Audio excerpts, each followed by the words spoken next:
the piece of the map and discovers a marked spot. Moments later, Joe makes it to the location on the map and finds Sarah living alone with her son Sid in a farm. When Sarah sees him sneaking around, she comes out with a weapon and threatens to kill anyone who approaches her house, so Joe decides to stay hidden in the field for now.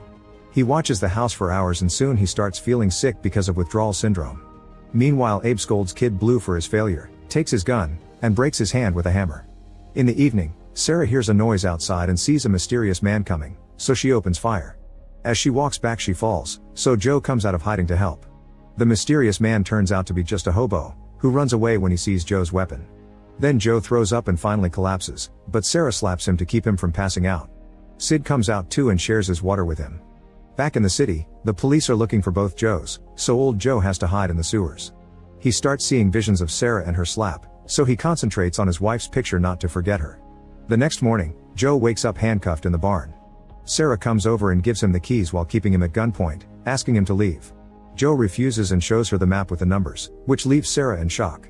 She immediately shoots him on the shoulder and asks for an explanation, causing a scar to appear on old Joe as well. Sarah already knows what a looper is, so Joe only has to tell her about his old self wanting to kill her son. In return, Sarah explains that the numbers are Sid's birthday and the med code of the hospital where he was born.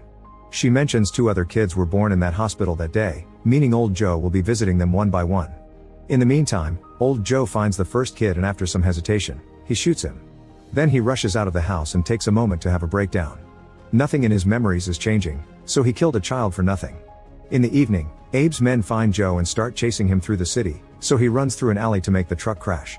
In a dark building, Kid Blue uses a radio to spy on the police's transmissions and gets Joe's location too. Back to Sarah, she agrees to let young Joe stay for extra protection and she tends his wounds. After she goes to sleep, Sid shows Joe that he's connected 2 little frogs